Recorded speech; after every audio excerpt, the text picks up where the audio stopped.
Welcome back, everybody. My name is Pasha Marlowe, and this is the Let Pleasure Be the Measure podcast. And today I bring you Bri McCorkell. Bri is an intuitive energy healer, embodiment mentor, and spiritual guide. We're going to go so many places. We're probably going to focus on sobriety and spirituality and how that relates to pleasure. We're going to find out. And so welcome, Bri, to the podcast. Thank you so much. I'm very excited and honored to be here. You're so welcome. I'm happy to have you here because I personally do not have experience with alcohol use much at all. And yet I resonate, and most of my friends have a history of alcohol use or abuse or alcoholism. And so it's so interesting to me that I feel connected to the emotional aspects of it, but not the behavior itself. So I don't know. For what it's worth, it's always an interesting conversation to me. And I'm just so curious for you how you came to a place of sobriety. What was the story? Yes. Yes. Well, I have been sober now. It was 3 years this June. Okay. So that is my sobriety journey thus far, which has been, quite a few stories to share there. I guess Yes. what I would share is that I came into an alcoholic family. Okay. I was born into an alcoholic family as an only child. My father is still pretty much still an active addiction. And it's something that has run through my bloodline, um, at least 3 to 4 generations up. Um, this active addiction and this kind of the energetic piece that goes along with it, which is oftentimes, there's like this worthiness piece, there's a self sabotage, there's a depression. It kind of all comes in the same energetic thread. Um, so not only was I kind of born into this, home where alcohol was being abused and there was active addiction and all the different things that go along with that, where you're affected by your environment and being raised in that environment, but it also was coming in through my ancestry, through my DNA. Yes. Um, so that's, and now when I work with different clients who are either newly sober or want to get sober, looking at those different pieces is important. Is it just an environmental thing? Is it something that you've been exposed to? um, Mhm. is it just a really intense ritual that we're using to kind of cope or to numb or to feel, or just because it's so prevalent in society? Or are there more, other kind of outside forces coming through, um, the DNA, your family line, your ancestry, different things like that. So mine is a more intense journey, because of what I bring in terms of the addiction piece, if that makes sense. It does. It does. Although I imagine there was a catalyst moment for you, a moment where you decided to stop drinking. Was there one particular moment that you recall that you can share? So my drinking really didn't get to be out of control until I was in college. Um, that's really when I was away from home for the first time. I was kind of out of that perfectionist, straight A, overachieving role that I had taken on as an only child in an addictive home, which some of your listeners who maybe grew up in a home with addiction or that type of dysfunction, they know that part very well. I was out, and that's where, I had some new freedom and I was kind of coming into my own skin for the first time, and I had my, my own place in my dorm, and um alcohol was a way that's, it was a thing that felt normal. It was a thing that everyone was doing. It was a way that I felt like I could express myself and be me and find myself, and it felt very familiar. Um and also a little bit dark. And it started to take over. And that I still, I was one of those people, highly functioning student, got great grades, graduated, went on to graduate school, became a psychologist, still like drinking constantly, waiting tables, drinking after work, but still became a mother, got married. I was that kind of high functioning Mhm. alcoholic, Mhm. the kind that many people wouldn't, like, "Oh, she's fine. Like, you don't have a problem." Like, "No, Right. everyone has wine. Life is hard. Like, being a mom is hard." Mhm. Um, but it was really, I think for me and so many of us, there was always this part of me that knew that there was like a dark side to this. Yes. Um, Things that would happen when I was drinking. Mhm. Parts of me that, and they weren't really parts of me. It was really, this thread being awoken and kind of acting out through the alcohol. Was mostly wine for me. It was mostly, beer, wine, and mixed drinks, that kind of a thing. Um, but I always kind of knew that it was different for me. My Mhm. drinking was different than other people's. How so? What do you mean? It was just like one was never enough. Mhm. It was just like this dance with darkness, and like I wanted more. It was like this yeah, like this dark energy that you almost kind of wanted to feed, or you wanted to, this part of you that you hated, this part of you that Mhm. you were kind of despised and didn't feel worthy to really be, like happy and satisfied. This thread that runs through my family. And so you drink to sometimes feed it, or, I always would tell my husband, like, if we had a wine cellar, in our house, like, there would be nights that I would just continue drinking through bottle after bottle after bottle. Mhm. Um, And I one assume if drink was never enough. yes, and if you're drinking to numb out on a feeling of, lack of worth, and then the drinking makes you feel less worthy, then I imagine it's this kinda endless Mhm, cycle of shame and feeling lack of worth that mhm. continues the pattern. And so how do you stop it? For you, what was the moment that allowed you to stop? Well, I think it got to the point where, I had been sober curious for a while.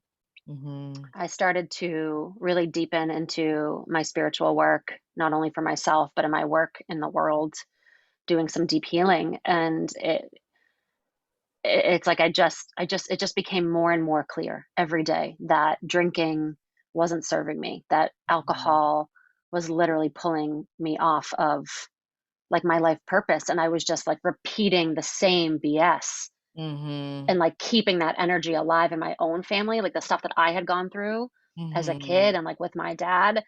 I was like, no, no, no, like you're repeating this. And it just became very clear one day that was like, you need, like, this is life or death. Yeah. Like, Yeah. you can't have it both ways. I had tried to, like, okay, I'm just going to limit my drinking, those promises we make ourselves, like, I'm just going to limit it. I'm just Right. going to have 2 glasses of wine. That's it. Or it's only going to be on these nights. It's going to be on the weekend or just at the weddings. And every single time I would break that promise to myself. Yes. And then what happens, right? Then you're like, see, I am a piece of shit. I Right. am broken. I can't, forget it. I'm not worthy of this, Yes. gift or healing or whatever I'm trying to give myself. And Yeah. so I had a couple of times where I was sober curious. I tried to go without and I'd go right back on and yada yada yada. And then there was one moment stands out in my mind. We were away. I only had Did I have 2 children at the time? I did. I had, my son was, I think, 3 and my daughter was like 6 or 9 months. And we went to meet up with some friends from college and their son in Mystic, Connecticut, the Mystic Aquarium. And it was almost like I drank just as much as I always do, which, probably 5 or 6 drinks over the course of an afternoon and evening, which for me wasn't a big deal, Mm. normal. And Mhm. but I ended up like blacking out. Like it's Mm. almost as if someone was like, okay, like Mm. this needs to get really bad for this to Yes. be a wake up call for her. Yes. Blacking out. And the next morning, when I woke up, I was so hungover. I was Mm. so ill, Mm. beyond almost like I'm like, have I been roofied? Like, what is this? But I think it was really just like a divine intervention. Yes. Um, but we were in a hotel room. And so I was getting sick in the Yeah. toilet over and over and over Yeah. while my 3-year-old son was in the tub. Mhm. Mhm. And I just had that out of body moment Yeah. where I looked at him and he's watching me. And like Mm. he doesn't really know and he's not saying anything, but I was just like, Yeah. "Oh my god. Yeah. Like this stops here." Mm. this stops here.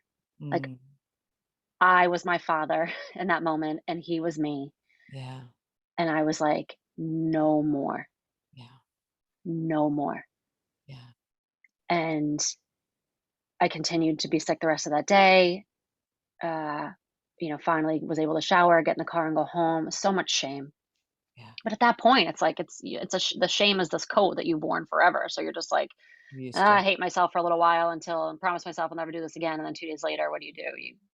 You think that you're normal again. You think you can drink, so you do. But that time, I was like, no. And it was like I said, it was a divine intervention. It was just Mhm. like, this is it. This is black or white. There is no gray for me. Like, either I stop drinking and like I change. I am the one in my family who changes this. Like, it dies with me. Like, this, I don't care what has to happen to me. Like, Yeah. what I have to burn through, how many dark nights of the soul. Like, Mhm. this is it. And that was it. I have not touched a drop of alcohol since. Yeah. It's brutal and it's so brave to break those patterns. And I imagine it's many, many moments of not just witnessing yourself not drinking when you were used to or accustomed to, but the building trust back for yourself in other ways, Mhm. um, other ways that you could see you could hold yourself to something or commit yourself to. Did that happen where there were other little trusts outside of drinking that really meant a lot to your healing journey of coming back to yourself, trusting yourself, loving yourself, feeling worthy? Oh, so many. No, it's so true. It's really, whether it's the effect of addiction or a Mhm. cause of, or some piece of it, it's Mm, there's so much trust to be rebuilt, yes. not just in our relationships, but the relationship, like you said, with ourselves. Yeah. And realizing, like, keeping a promise to myself. I mean, I think Hmm. before getting sober, I really, was never able to really keep a promise to myself. And I almost, even like something as silly as like, okay, I'm going to eat clean for like, Right. 2 weeks, or I'm going to go to Right. the gym, or like Right. whatever. And Hmm. there was almost a part of me that like knew I was lying Yes. as I was making those promises. And it was like, no, you can't, you don't keep promises to yourself. Like, you're not able to, because Right. drinking shows you that's pretty clear. Right. So there was this part of me that I just doubted. And so I cannot tell you how sobriety has shifted that trajectory of my life, in terms of being like, no, I can trust me. Look at this promise. Like, look at this promise that I have kept to myself for Yes. 3 years going. And so if I can keep that promise to myself, what are other promises that I can keep to myself? Mhm. What are other ways that Mhm. I deserve to be taken care of, that I deserve to receive, that I deserve to be supported, like that I deserve to honor myself and set boundaries? I mean, it's like this catalyst for Yes. so much trust. And and you're still married to the same person you were with before you Mhm, were sober. And so that mhm, relationship, because you're completely different, must look completely mhm, different. So mhm. your partner is a man?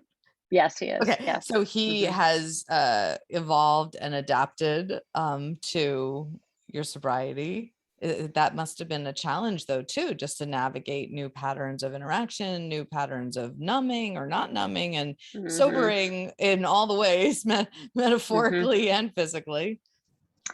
Yeah, man. I mean, he's a trooper. He is like the rock. He is an amazing man. But to your point, I mean, we met in college. Mm, We've all the same college friends. We partied all the time. mm, His hometown friends partied all the time.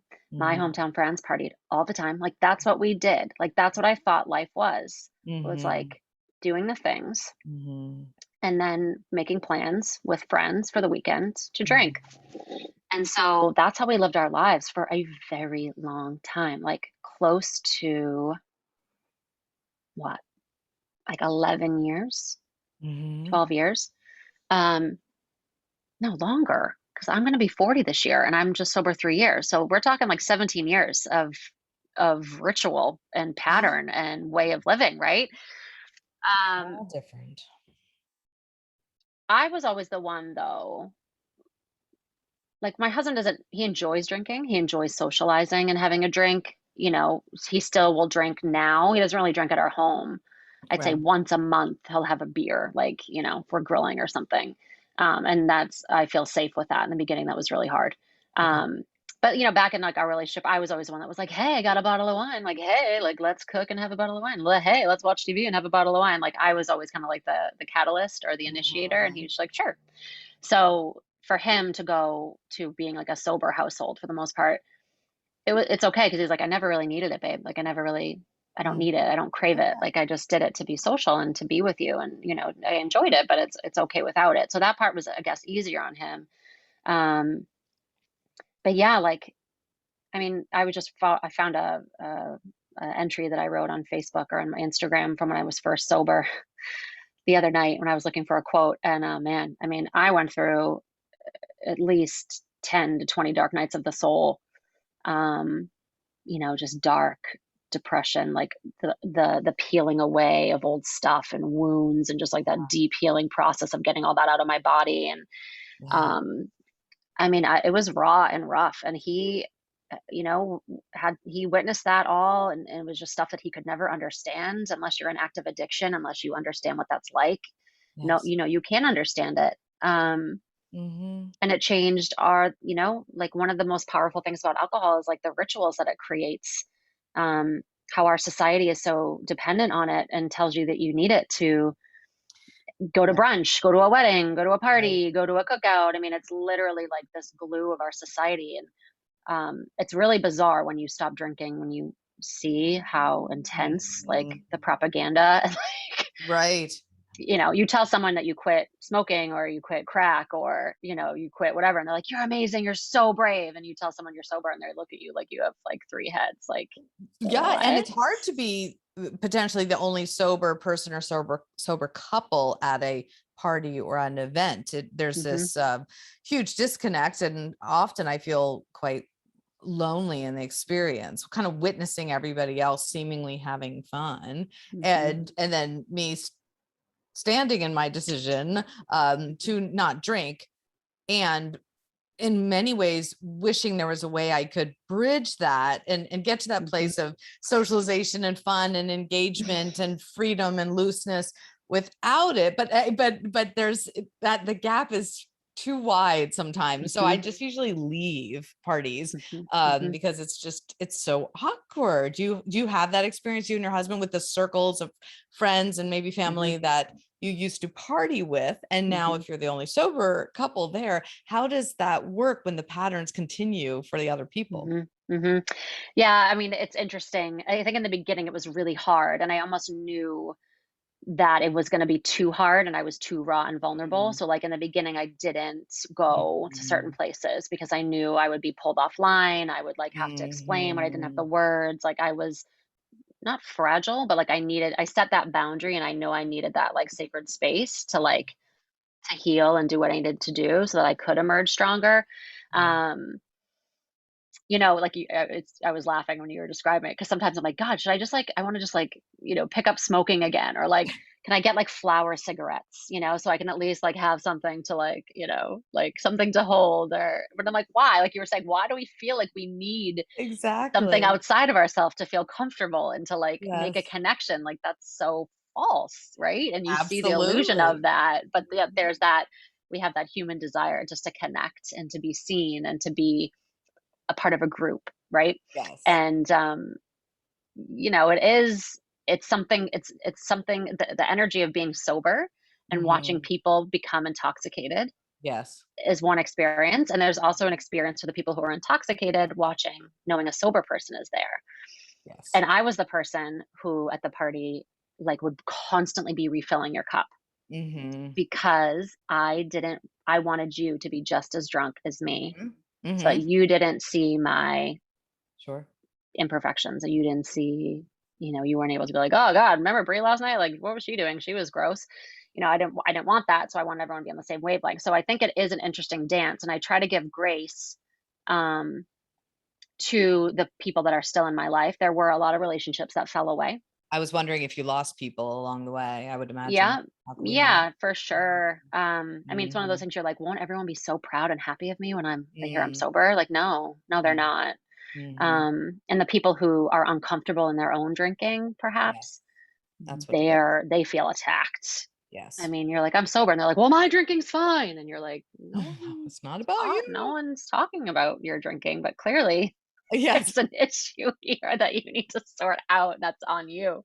Yes. Um, I hear that but from women who experience an extreme weight loss, for example, that the friends who are judgmental or perhaps leave, that it really ends up being about the reflection on themselves, about self-care and Mhm, self-love, and that it's mhm. rarely about the person who's making the change. Yeah, it's just a Yeah, right. reflection through the other Well, people. Yeah. and it's important to know that, and that's something I share with my clients. It's like, this isn't about you. Like, they're having Yes. you're kind of just witnessing their own stuff, Yes. and their own process, and you're kind of highlighting the part of them that maybe they don't feel so good about, or, that's troubling them. But so it is, there were a lot of friendships that fell away, and a lot of judgment, and, even just like support that you assume that you get from certain people. It's like the elephant in the room where they just don't talk about it, and they don't acknowledge that you're sober. And it's so weird. It's Mhm. like, why Mhm. are we not talking about this?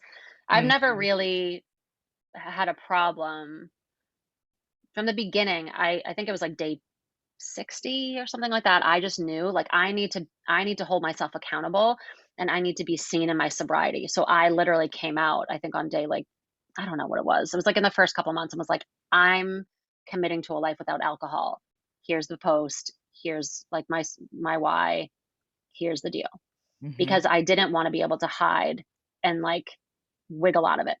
Yes. And I just needed to put it out there so I could kind of set that boundary. So I Mhm. didn't have to do as much explaining when I saw people in person. Yeah. Um, One of the many but benefits of social media is you could say, okay, it's in print. It's like writing a book mm, about it. You're like, I made a post. I'm yeah, like, holding myself accountable. here it is. Like, for me, for my accountability, for yours. Um, so yeah, so there's some friends that I hold really near and dear, and so much love, and I'm able to be in a space now where it took a while. It took at least a couple years where I can now be in a space and still enjoy their company. Um, I don't know what kind of thoughts they're having about me. I'm sure they still wish that I was drinking, and um, it might make them feel more comfortable. It might, and sometimes I wish, we had that rapport of just being silly and doing that thing together. But I know that it's not needed. I know that it's an illusion, and Mhm. I'll invite in conversation about it if it feels right, if it feels, Mhm. like they're open to being vulnerable and talking as well. But it's like, I still love you. I'm still here. I'm even more me than I've ever been. I'm still Yes. a good time, for the most part. And but it's rewriting these rules of society, and like, Mhm.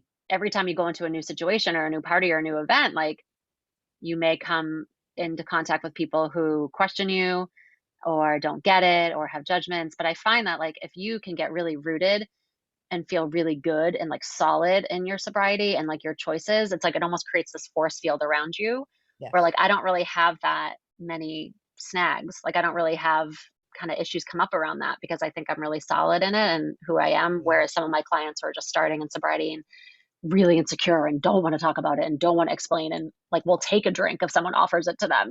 I think Mhm. sometimes we can attract more of that in.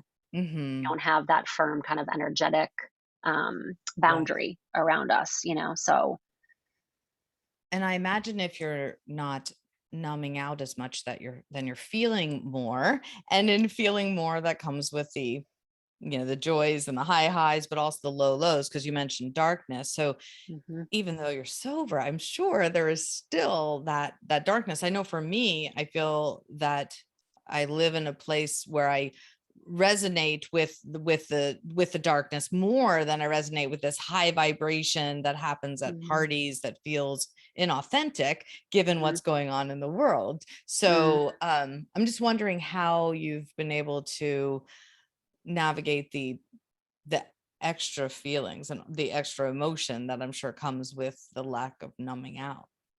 Yeah, well, man, what a great opportunity and invitation we've been given these last 2 years. Yeah. um All the numbing techniques. Right. right, well, I'm like, okay, so I'm newly sober, Mhm. especially when the pandemic started. I was, what, like a year and a half in. Mhm. And I have 3 children, seven, 7, 4, and 2. At home. At home.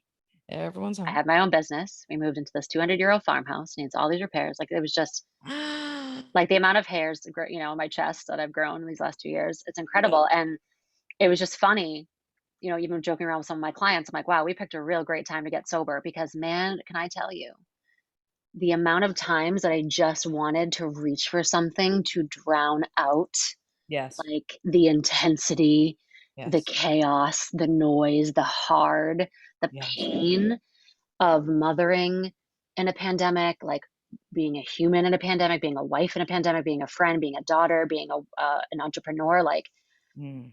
I wanted to drown it Yeah. all out so badly. Yeah. And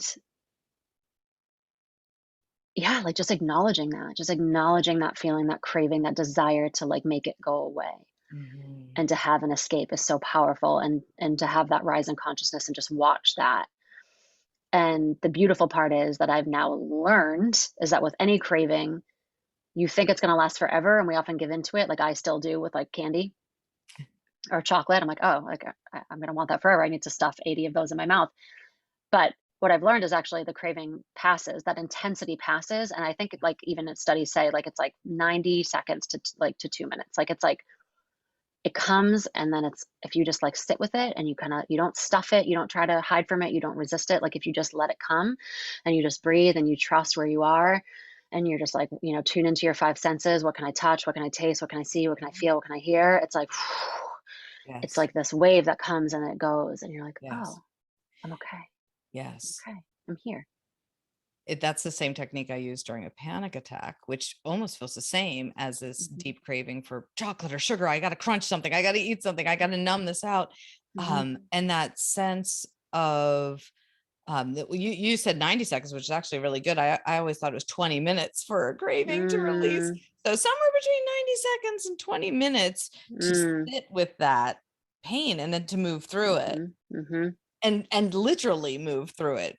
For me, mhm, I have to leave the house and walk to step away from mhm, the chocolate or the chips mhm, or mhm, the argument for the sake of argument or the mhm, numbing out on social media scrolling, which I know will bring me down a rabbit hole mhm, of another hour of mhm, mindless scrolling, mhm, mhm, so yeah, that recognizing those cravings in ourselves is really important, and it is a beautiful opportunity, but it's hard to sit in it. mhm. It's And just really knowing hard. that it's temporary, like, this is temporary. Yes. This is Mhm. temporary. Like, Mhm. can I just sit here? Can I trust that I Mhm. have what it takes, the strength to just sit here and feel this?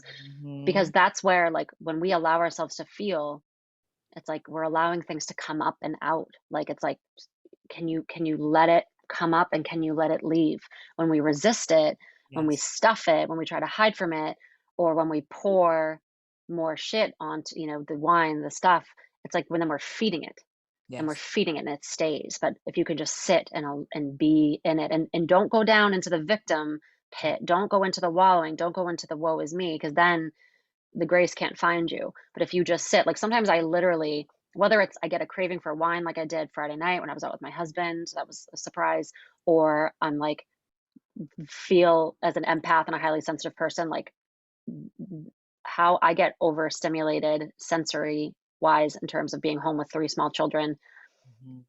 like, and not lose my shit. It's Mhm. just sometimes about like, I sometimes envision myself just like holding onto the soil or grabbing a tree. And I'm Mhm. just like, okay, if I can just stay here, I'm Yeah. held, I'm supported, I trust, I call in the grace. The grace can find me here. I'm not gonna go down into the pit of darkness. I'm not gonna go into the victim martyr shit. I'm not gonna go there because grace can't find me if I can just stay. If I can just stay. And like sometimes I'll literally lay on the floor, and my kids, it like breaks Mhm. the tension because they're Mhm. like, and I just like hold on, and I just ask for Mhm. grace. I ask for a miracle. Mhm. Whether in my mind's eye or like literally physically doing it.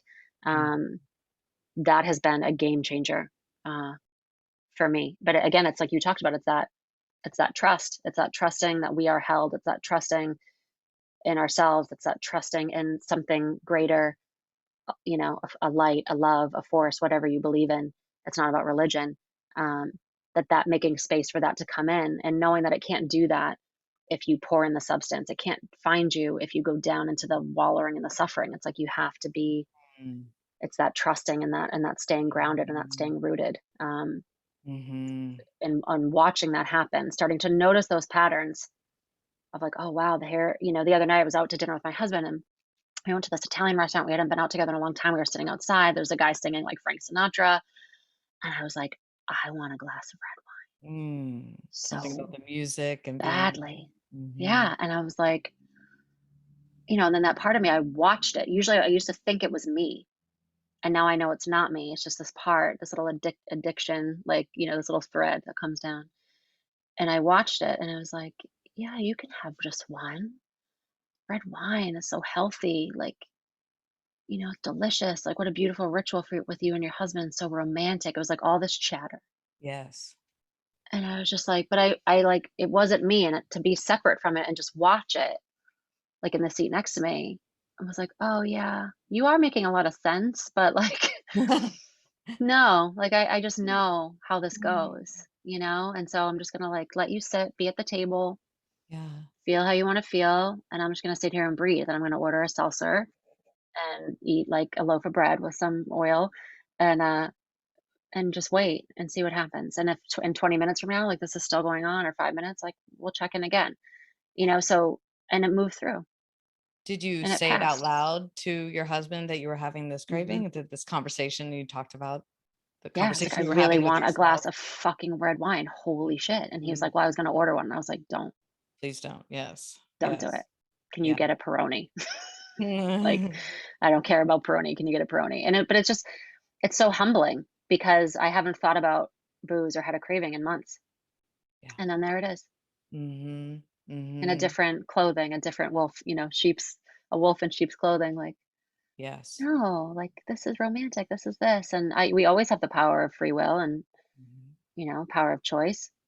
And that's for Mhm. everyone. But it's just like being able to notice it as a separate thing, not as me, not as this dark part of me, but just as this other energy that's not mine, and just kind of watch it and just invite it to sit and to feel it, and to Yeah. call in the light is just, it's like my main go-to. It's what has saved me time and time again. Yes.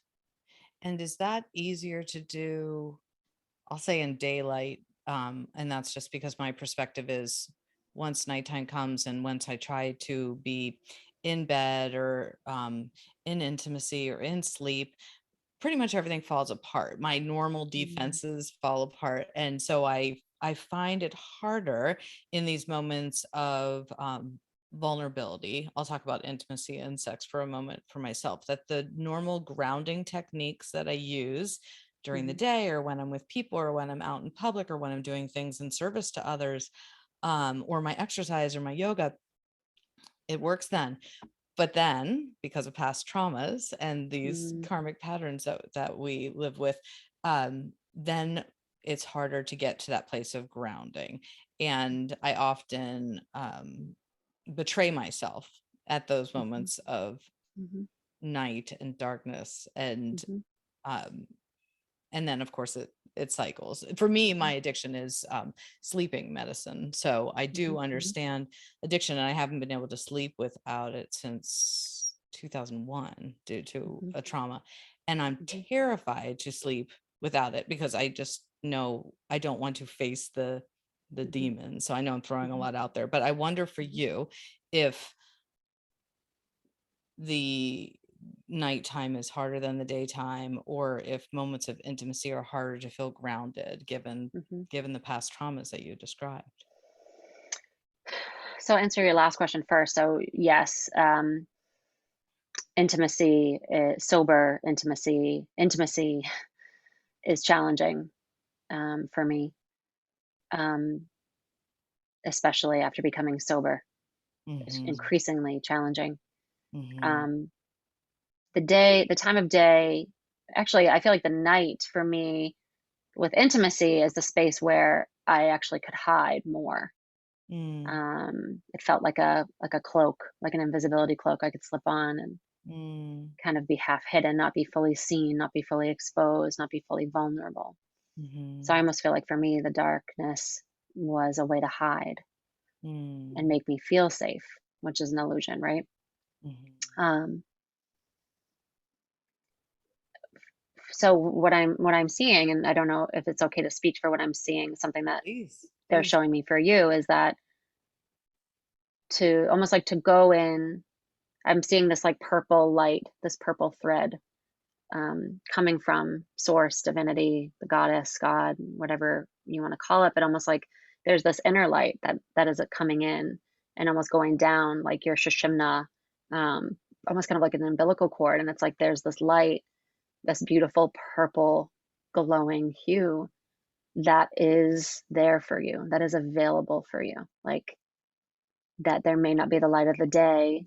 And yes, of course, at nighttime, like we're tired, like Mm, some of our inhibition, we're just, oh, we're like at that place where we just want to crawl in and let go. And so when we're exhausted or depleted, it can be so much easier to, say yes to something that maybe in the day we wouldn't want to, or to give in, or to yes, not honor a boundary or things like that. But they're showing me that you do have access to this beautiful divine light going through your body. And it's almost like something that you can know is there, you remember is there, that you are supported, that you are held, and that you can kind of turn to it and be with it. It's like almost like this inner nightlight, um, that's there for you, and it never goes out, and it has never gone out, and it will never go out.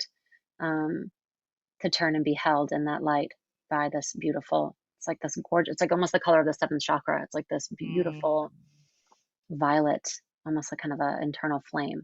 mm, Um,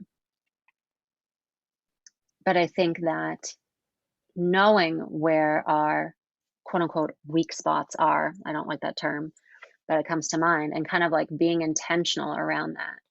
Um, how can we set up supports for ourselves that remind us of how worthy we are and how we can ground and how supported we are in the times where we need it most. Like, so for example, this is like a weird example that's coming to mind, but for me, getting into bed and scrolling, mhm, which is my default pattern, makes mhm. me feel like shit, makes me compare myself to everyone and tells me that I am like a horrible piece of shit. And then I also just like get into that numbing, like horrible place, right? So I know that's my default pattern. I know during the day that I am worthy of having a really beautiful bedtime ritual. Yes. And then I am worthy of what I love to do before bed. Well, I'd love to have a candle. I'd love to have some oils. I'd love to read a book or to journal or to meditate. Like those are the things that would really help me. That would feel like a sacred, like I talk about sacred bookends. Like start the way we start our day and the way we end our day is so profound and Mm, has such an impact on our energy and who we are and how we feel about ourselves and the rest we get and how we show up. And so I know being really intentional, one small way I can change my life is to shift how I go to bed. So how can I support that? Well, I plug my phone in downstairs. You don't even bring it up.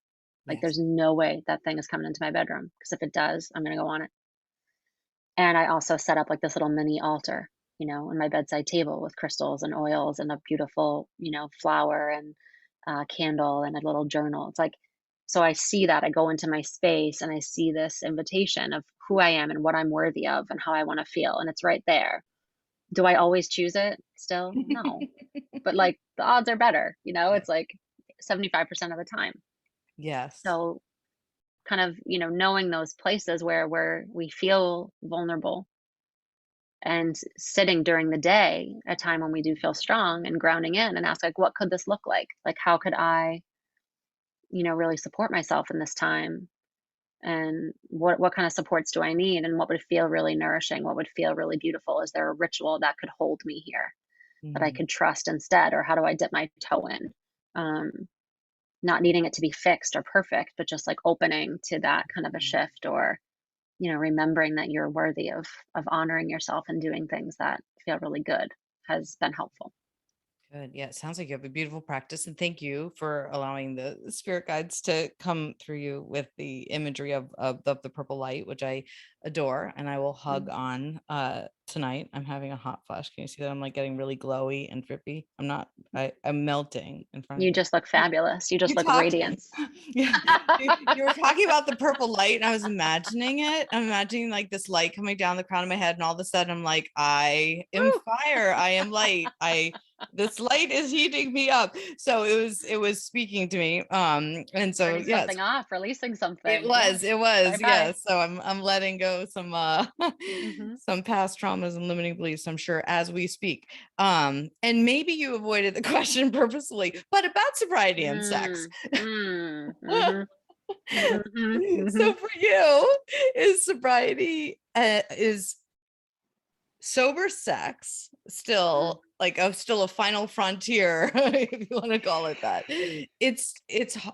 Well, it's a challenge for me. It always has been. So I'll put it out there. My listeners already know that. They're probably sick of hearing my story, but I'm just curious for you how sex has changed since becoming sober.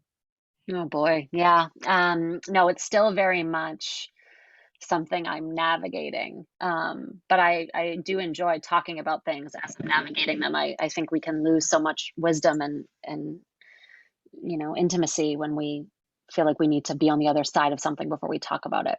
Um, Mhm. that's not my journey. So I'm Mhm. very much in it. I For me, alcohol was a lubricant Mm. where, because I didn't feel safe ever being intimate really in sex, it allowed me to leave my body. It allowed me to escape. I now know through the work that I've done in sobriety and healing, addiction, as well as spiritual work, that when we drink alcohol, we actually a part of us leaves our body, a part of our spirit, a part of our soul actually exits Hmm. out our SIS system. And that's why it's actually referred to as spirits, alcohol spirits. Really? I had no Um, idea. mhm, mhm. That's And fascinating. so a part of us leaves, and that can also leave an opening, especially for us who are sensitive or empathic, for outside energies to come in and take up space in Wow. our energetic system. But that's a podcast for another time. That's Energetic possession. fascinating. Yeah, so many people that I've worked with that are bipolar, schizophrenic, like Yes. they have the energetic possession, Yes. and that's what's causing one of the causes for what's going on. So, and that's why when you drink, some people drink, they literally black out. Yeah. They don't remember because they're not there. They're not They're there. they're gone. Wow. And sometimes the change in behavior, a part of it we can see is because something else has come in. Mm. Um, Hmm. so I literally would leave because it Yeah. didn't feel safe to be in my body. Yes. It didn't feel safe to be intimate with someone for various reasons. Mhm. Um, but that drinking is the way that I left. And so when I was drinking and I was having sex, I was like, I thought I was acting out this like wild woman, Bri is so sexual and empowered and fun and kinky, but I wasn't there. Like Yeah. there was no real intimacy. I wasn't there. Mhm. So this was something that was not caused by addiction in my case, or not caused by drinking. Drinking was like, you know, the pill or the band-aid or whatever, so that I could have sex and be intimate, but I was really not there, if that makes sense. It does. It does. So now, Mhm. having sex with my husband, my partner, who, we've been together for 20 years. Yeah. Um, it's probably, I mean, it's so raw and so vulnerable, and sometimes I avoid it, Mhm. um, because I don't, even though like as women and as mothers, sometimes we just want to be seen. We want to be seen, but if there is underlying trauma, in sexuality, or just being really vulnerable and being seen, like sober sex can feel like the scariest place to be in the world, Yes. to be completely naked and vulnerable, like really naked, in all sense of the words, not just Yes. physically, right? Emotionally, spiritually.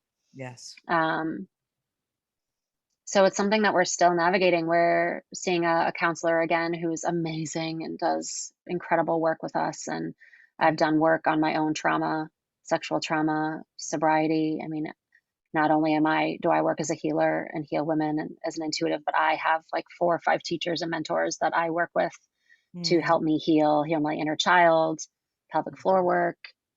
I mean, I do all of the things to Mhm. heal and see this little part of me that is still very much afraid to be seen. Um, and I'm very lucky to have a very grounded, loyal, stable, gentle, loving man who is still here. And, there's been times where I had to tell him, like, I have to be the one to initiate sex. Mhm. Like, you can't initiate it because as soon as you do, I don't feel safe. Mhm. I have to be the one to initiate it. Mhm. And if I don't initiate it, that means don't, Don't like, try. don't do it. Don't try. Mhm. I've had moments where I've like literally my body's gone into like fight or flight, Mhm. and I've had these huge reactions when he's just trying to be close or intimate with me. Mhm. And that's the old trauma coming up. We've gone months without having sex. And sometimes that's me hiding, from dealing with things. Other times it's me honoring my nervous system, my ear just ringing. That happens when I'm getting a message about something. So, um, sometimes it's me needing to protect my own nervous system and my own boundaries and honor it. And sometimes it's messy and I don't know which one is running the show. Um, all I can do is really be gentle on myself and really love, little Bri, um, and see her and hold her and remind her that she's, loved unconditionally and is whole and is Mhm. radiant and is, you know, um, not damaged. And yeah, Yeah. it really is such an invitation for true intimacy. And I have found that when I do share with my husband and talk about like, where some of the stuff comes from and things that happen to me or how it feels, or, Mhm. we share with our counselor in a supported space and he's able to, like, the communication for us, that is what is rebuilding Mhm. intimacy, Yeah. is that honest, safe communication. And I'm not always great at it and he's not always great at receiving it, but we have been committed to continuing to hold space for each other. And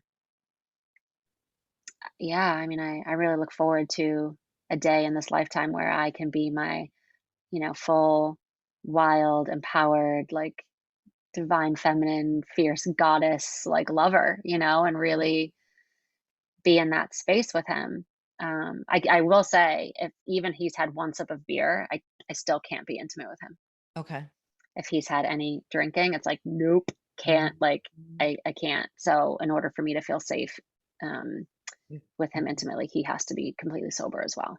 You've set a lot of really clear, strong boundaries. I'm so glad you have a support system of many people behind you and with you in this journey.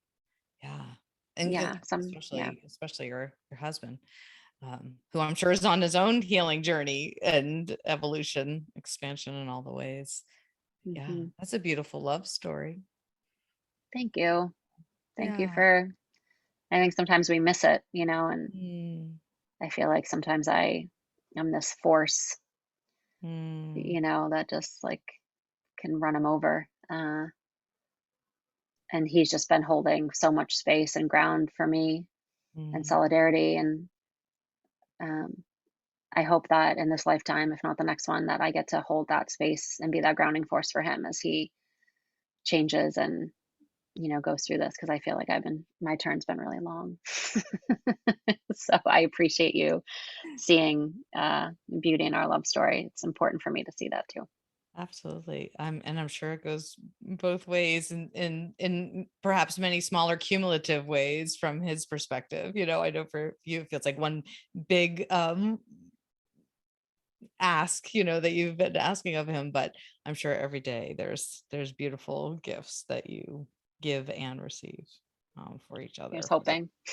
Yes. Fingers crossed. Yes. Yeah, yeah. Yes. And now you hold space for other people to walk this journey of sobriety. And do you coach outside of sobriety as well? Or what is Mhm. your, I guess, Yeah, path? so sobriety is really, it's more a part of my healing. Okay. Sobriety Okay. has been one of the greatest Mm, spiritual awakenings. Having children and becoming sober have been the two catalysts for, I mm, think, my own spiritual awakening. I do find that a lot of the women and mothers who come to work with me are either newly sober or sober curious, okay. or live a life without alcohol. Okay. Um, I think as we go and increase our sensitivities, like there's certain things we find that they're finding that they just no longer tolerate or want to have in their lives. Mhm. But the work that I really do for women and mothers is, in a nutshell, really like guiding them back to their own intuition, Mhm. helping them to remember their power. Mhm. I see their blueprint, I see their divine essence, who they came in as, and who, like, what they're like, not oh, it's not a soul contract in terms of like, a job or a purpose. It's like what they embody and what their true soul essence is, and guiding them back to that. So whether it's doing energy healing to release old trauma, you Mhm. know, accessing past lives to show, when things are ready to be released and healed, um, channeling, information for them to help them find clarity, uh, different rituals, bringing in different herbs or oils, healing ceremonies. The work is always different because each woman is different and her journey is different, but it's all about alchemy and Mhm. healing and returning her to her remembrance of her own gifts and her own intuition. So Mm. it looks, I do most of my work distance. I'm starting to do some in-person work again, some different healing ceremonies, and intuitive sessions for women and mothers, um, Nice. working with some postpartum and also birth and calling Mm. in babies. And um, yeah, it's like the honor of a life Mhm. to be doing the work as of right now that I'm meant to be doing. And there's no way that I would be doing this work if I was not sober. Yes. And I feel like I could do a completely new podcast on the work you do in your intuitive work and your healing work. And so I so appreciate that you came on today and shared the backstory behind the scenes and your own Hmm. personal work that allows you to be of service to others in this way. So yeah, I know it's a vulnerable share, and I so appreciate it because it's going to help heal others to see, because I think sometimes people see us as healers and coaches and assume a lot, assume Mm. that our journey was a certain way or our upbringing was a certain way, or it just comes to us easily. And it's usually there's such a battle and a fight and a fierceness and catalyst moments that are Hmm. terribly painful to get us to the point where we can then intuitively help others. So I appreciate Yeah. hearing all that.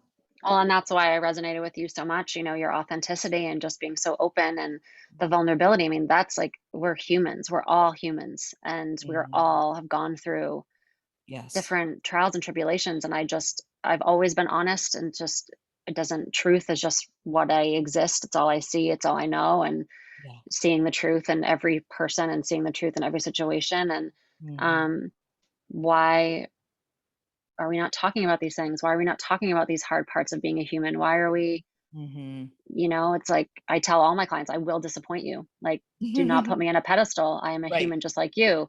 Yes. I, you know, am here with certain things coming in and certain gifts, but it's a lot of it. My stuff has been through dark nights of the soul, and Mhm. through that's how what has been the catalyst for Mm. my gifts and for how I'm doing the work today is because I've been through it all. Yes. Yes. I'm not separate from you. We're all at the table together. Like, let's help each other remember. And I think that's really important. And Yeah. that humility and uh, seeing, that's seeing the divine perfection and the blueprint and the essence of each woman and each mother, and helping her to remember that, like bridging that Mm. gap. It's like, so Mhm. I see who you are, like in your perfection. And so I that's how I communicate with you Mhm. and see myself. And so let's all bring each other back there, but we can't Yes. ignore the shit because it's No. part of being here. It's like a part of being a human and being grounded. So I really Yeah. celebrate you and Thank in your you. community for talking about that stuff, because it's Yes. important. It certainly is, and we have to keep mirroring each other's radiance and brilliance and essence for when we forget our own, Hmm. right? Yes. Thank you. So this has been lovely. And I hope we can continue the conversation again another time. There's so much I want to talk to you about, Bri. How can I would people love that. find you?